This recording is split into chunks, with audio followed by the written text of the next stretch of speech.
Bienvenidos, bienvenidas a Escuela Judicial. El día de hoy hablaremos con el magistrado Tron Petit sobre responsabilidades de las personas servidoras públicas en el marco de las reformas a la ley de la materia.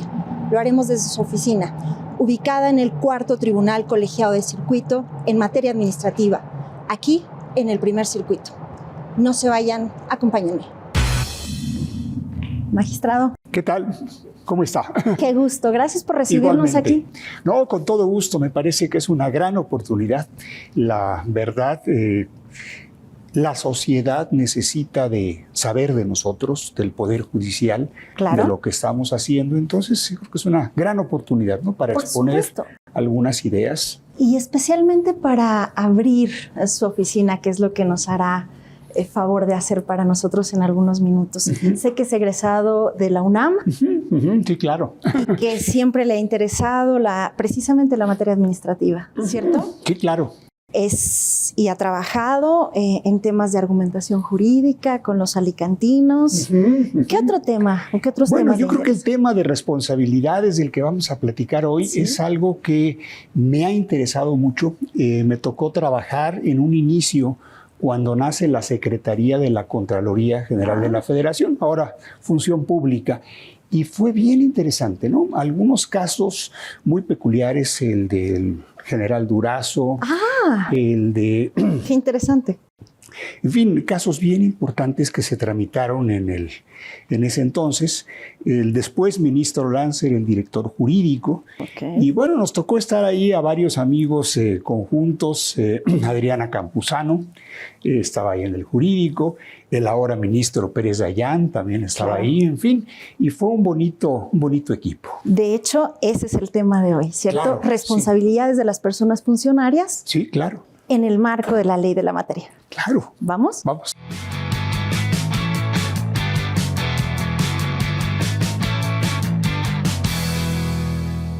Magistrado, estamos entonces ya, entremos al tema. ¿Cómo se vincula el tema de corrupción y rendición de cuentas? Creo que este es un buen punto de arranque. Bueno, yo pienso que la corrupción es un tema que lo llevamos dentro de los seres humanos.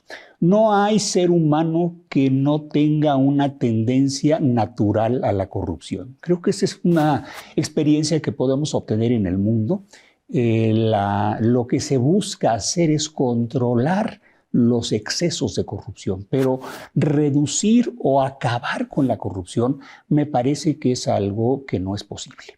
¿Qué es lo que ha sucedido en el tema que nos ocupa? Transparencia Internacional se ha dedicado a hacer estudios durante muchos años y hay un régimen o un indicador que ellos tienen sobre el tema y hace 4 o 5 años estamos más o menos en el mismo nivel. 125, 126 de 180.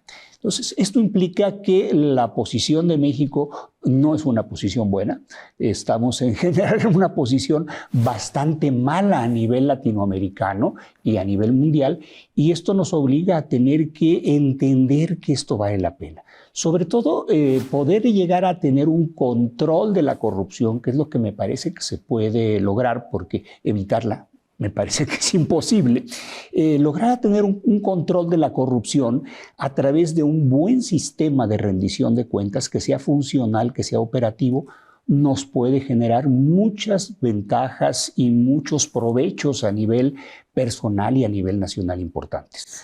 Las limitaciones o los vicios personales revisados desde lo público, ¿no? Es decir, tratando de combatir la corrupción, se traduce en una innumerable relación de normas, mecanismos, estructuras jurídicas, normativas, y eso es parte de lo que queremos conversar hoy. Y cómo, decía usted, la rendición de cuentas está vinculada a esta necesidad de combatir, controlar, minimizar la corrupción.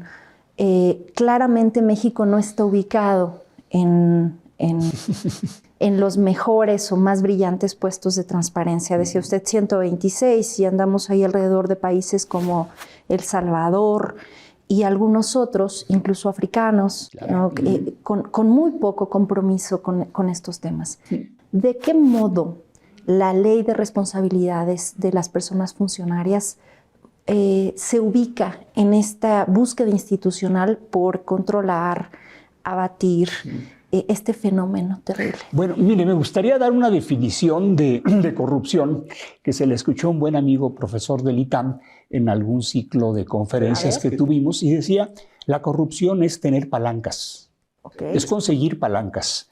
En lugar de tener que competir bajo el mismo nivel o bajo el mismo esquema con otras personas, poder conseguir posiciones ventajosas que me permitan a mí tener mejores resultados. Eso al particular que le interesa la corrupción y a las autoridades que se pueden hacer de un provecho o de un beneficio extra cuando incurren en actos de corrupción. Entonces podríamos tener como elementos este beneficio que obtiene tanto el funcionario como el particular, y en el marco de una afectación también es necesario para definir la corrupción en estos términos, la afectación a la administración pública, al erario público. ¿Cuáles dirían usted que son los elementos? La rendición de cuentas es el mejor instrumento que los seres humanos hemos encontrado para enfrentar esta terrible plaga o esta terrible epidemia que es la corrupción. Entonces, ¿de qué forma podemos controlar y podemos tener este manejo de estas tendencias naturales de las personas de buscar siempre tener posiciones ventajosas o de las autoridades de aprovechar que tienen el ejercicio del poder y entonces van a ser buscadas para poder conseguir esas posiciones de privilegio? Entonces, esta idea de ir encontrando mejores condiciones, mejores resultados, me parece que es algo que se da en el caso mundial, no solamente en el caso mexicano, y que es necesario, por lo tanto, ir ideando instrumentos o maneras de rendición de cuentas que consigamos ir abatiendo esto. En el tema de rendición de cuentas, me parece que es un esquema de premios y castigos, y en lo cual creo que en México no lo hemos seguido adecuadamente. Sobre todo ciertas instituciones que en México tienen problemas de corrupción seria, no tienen esquemas de retribución o de premios adecuados. ¿Y cómo esto se ve transformado o de qué manera está incidiendo el Sistema Nacional Anticorrupción? ¿Cómo lo ve usted? Bueno, yo creo que el Sistema Nacional Anticorrupción es un sistema de primer mundo. Pero no necesariamente funcionando de primer mundo, ¿o sí? No, es un sistema de primer mundo, con una estructura de primer mundo, pero con una funcionalidad de tercer mundo. Entonces, yo pienso que estos nuevos retos que tenemos de un nuevo orden constitucional, de órdenes jurídicos en diferentes leyes muy importantes, de una inclusión de la sociedad en la participación y en el combate de la corrupción, incluso en el procedimiento de fincamiento de responsabilidades de servidores públicos, es algo que vale mucho la pena destacar. Esto que la Corte ha denominado la Contraloría Social, que es algo que promueve justamente la nueva Ley General de Responsabilidades, va en este tenor, ¿no? De ir consiguiendo unir a todos los sectores involucrados y a los sectores afectados para poder conseguir mejores esquemas y mejores opciones de combate o de control justamente a la corrupción. Entonces, le reiteraría, me parece que estamos con un sistema de primer mundo que se pensó muy bien, pero que está operando como un sistema del tercer mundo, que está operando muy mal. En esta mala operación tercermundista del sistema, ¿cómo influye la ley y las reformas a la ley de responsabilidades? Usted decía, si tenemos el fenómeno casi imposible de acabar, pero al que hay que combatir, de la corrupción. Un sistema diseñado para ser de primer mundo, funcionando como de tercero. Pero el área que tenemos que empezar a ver con mayor cuidado y que hay enormes oportunidades de destacar es esta ley de responsabilidades. Cuéntenos, por favor, un poco más cómo en el marco de todo el sistema aparece la ley como un esquema, como un engrane importante, como un en el marco de la maquinaria como algo muy importante. ¿Y cómo la ve usted? ¿Cómo está nuestra ley? Bueno, yo creo que no es solamente la ley. La ley me parece que es una extraordinaria ley con figuras traídas de otras legislaciones y de otras culturas jurídicas que se han incorporado. Esto de momento no es algo sencillo porque los operadores mexicanos no estamos totalmente conscientes o sensibles a entender esta nueva forma o esta nueva manera de poder enfrentar este fenómeno social y político de la corrupción. ¿Cuáles son las áreas de oportunidad? ¿Qué habría que ver de forma diferente en el análisis y en la adjudicación de responsabilidades de las personas funcionarias? Bueno, fundamental, yo creo que es una cultura de un problema de cultura, un problema de que los operadores de la propia ley y del sistema entiendan cuál es el rol que les corresponde y al mismo tiempo preparar y capacitar a todos ellos en lo que debe de hacerse y cómo debe de hacerse y cómo podemos encontrar los mejores niveles de eficiencia. No vamos a poder hablar de un 100%, ni podemos hablar de un blanco o de un negro. Podemos hablar de búsquedas de mayores niveles de eficiencia o menores niveles de eficiencia. Entonces, ir entendiendo qué es lo que sucede, cómo se va dando este fenómeno de corrupción, cómo se van acomodando los particulares y las autoridades para ir encontrando nichos de oportunidad, de hacer buenos negocios para ellos, aun cuando la sociedad resulte terriblemente perjudicada, me parece que es un tema que vale la pena. Conocerlo, entenderlo, difundirlo. Yo creo que la sociedad no está nada enterada de lo que está sucediendo. Se habla de que se ha combatido la corrupción. Durante los 5 años nos ponen en evidencia los indicadores de transparencia. No hemos cambiado. No se ha resuelto absolutamente nada.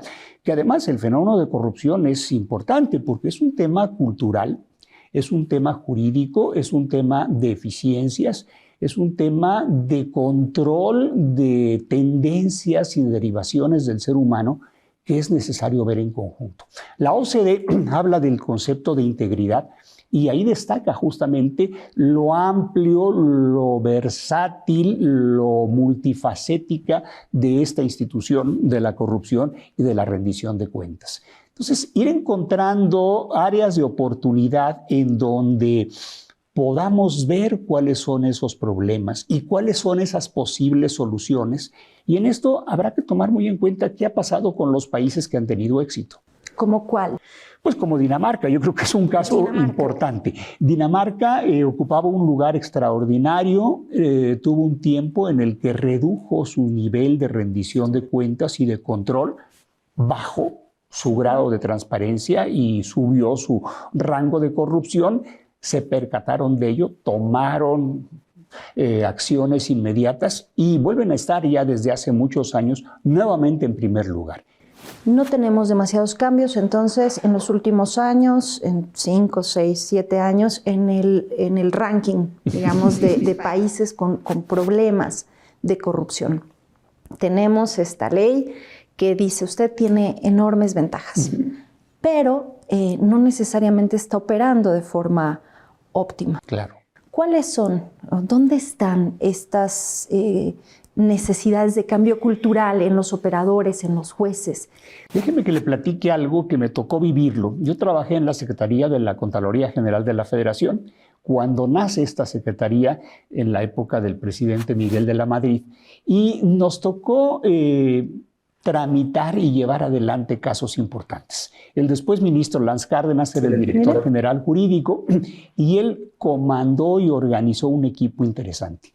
¿Qué hacíamos? Trabajábamos muy de la mano con el área de responsabilidades. Okay. Entonces, desde el momento en el que responsabilidades tenían alguna información o alguna noticia de algún caso importante, se lo comunicaba a la dirección jurídica.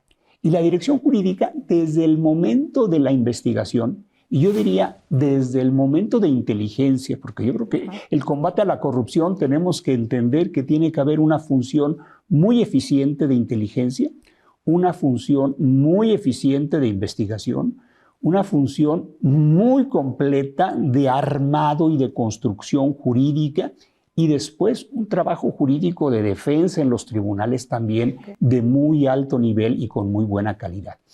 ¿Qué es lo que hacen las agencias en los Estados Unidos y en Europa?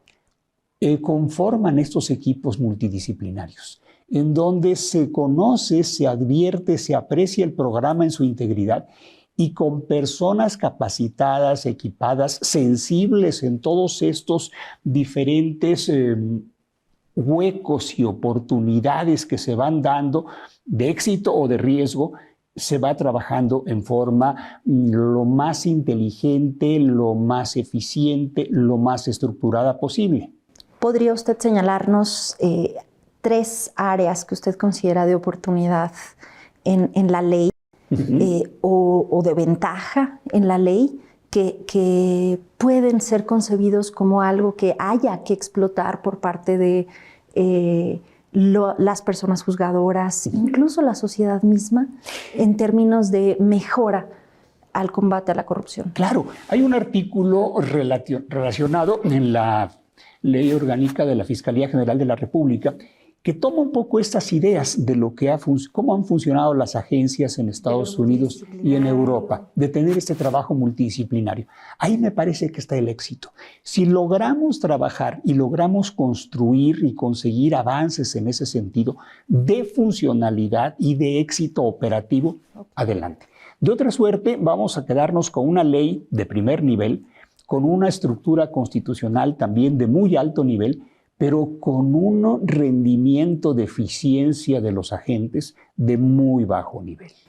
¿Qué tendría que llamarse la atención a las personas juzgadoras sobre áreas de oportunidad de esta ley? ¿Qué es lo que hay que ver, sobre qué hay que poner la mirada para mejorar su operatividad? Bueno, entender también que estamos hablando de un régimen jurídico que es bien distinto. Ya no estamos hablando de reglas en donde podamos llegar a conclusiones de blanco y negro.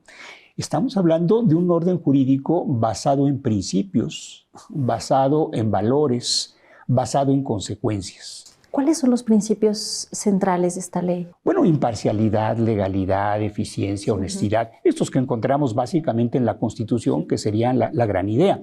El tema es cómo conseguir el máximo posible de funcionalidad o de eficacia de esos principios. Y ahí me parece que está un tema importante. Ahora, los juzgadores lo que tenemos que ver es que los diferentes agentes que van a participar desde el momento de labores de inteligencia, de investigación, van a estar expuestos a una serie de riesgos, de dificultades, de problemas, porque estos fenómenos de corrupción se generan y se desarrollan en lo oscurito, siempre escondidos. Entonces, poder tener la suficiente destreza o el suficiente interés, yo empezaría el interés para después desarrollar habilidades y poder ver qué es lo que está pasando atrás de las envolturas o de los encubrimientos que se tienen para poder llegar al fondo. Hay una exigencia en términos probatorios. Hay que ver, y dice usted, hay que primero tener el interés de bajar la mirada, de escarbar y de poder identificar esas responsabilidades en el marco de una acción que de por sí es siempre oscura, siempre se pretende ocultar. ¿Tiene usted algún caso que nos pueda contar donde estos aspectos son relevantes? Bueno, nos tocó ver estos asuntos en la Secretaría. Muy al principio tuvimos el caso del general Durazo, en fin, algunos otros más, en donde justamente el éxito que se llegó el del licenciado Díaz Ferrano, el éxito que se llegó a obtener finalmente en tribunales obedeció a que se fueron preparando y se fueron armando los casos desde las primeras áreas de investigación. Esto permitió ir construyendo de una manera bastante sólida las condiciones de generación de cómo se fueron desarrollando los procesos para que finalmente cuando se tomaron las últimas decisiones de los tribunales, los asuntos iban blindados, iban protegidos y se podían defender.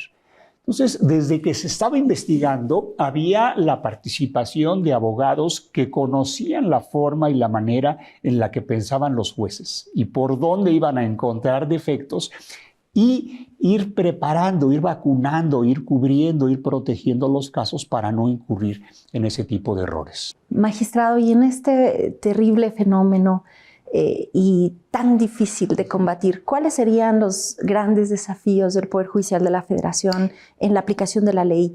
Yo creo que entender el problema, comprender el problema, darle a conocer a la sociedad lo que está pasando, poner en evidencia lo que sucede con los diferentes agentes, que a veces no gusta mucho, porque cuando alguien ha cometido algún desacierto, claro, llamar la atención, esto no resulta atractivo.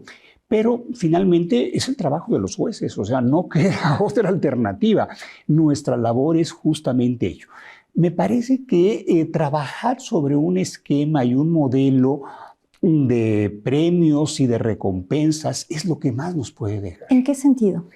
En el sentido de que los diferentes agentes involucrados, regreso desde el área de investigación y de inteligencia, entiendan, comprendan, conozcan y vean alternativas de desarrollo y de éxito en lo que están haciendo. Entonces, si hay sueldos, si hay permanencia en el empleo, si hay una política de concientizar a las personas del trabajo tan importante, de los beneficios y provechos sociales que se pueden conseguir con una buena gestión de su parte, esto puede ayudar mucho. ¿Qué sucede con las policías? Actualmente los policías, si son corridos o despedidos, no van a poder regresar a su trabajo, aunque hayan sido mal corridos, porque hay una disposición constitucional que por X razón y en un cierto tiempo, y ya lo podemos platicar de ello, se estableció. Pero el tema es, no hay incentivos y no hay premios para los policías, para ser un buen policía. Hay no pocas áreas de oportunidad y hay mucho que hacer, pero esta ley y el sistema completo está ahí como una oportunidad para poder avanzar en este difícil tema, pero fundamental del combate a la corrupción. Yo creo, magistrado, que ha sido una charla de la que podríamos pasar muchísimo tiempo. De verdad estamos muy, muy agradecidas por esta oportunidad de verlo. Muchas gracias, que hay mucho que tenemos que hacer, todos en conjunto y en equipo, porque aquí no se trata de que alguien haga algo, todos, México somos todos y tenemos que trabajar en equipo. Pues muchas gracias. Muchas gracias a todos, a todas por habernos acompañado en este importante tema. Gracias a la compañía del magistrado Trón. Esto ha sido Escuela Judicial. Yo soy Alejandra Camacho. Hasta la próxima.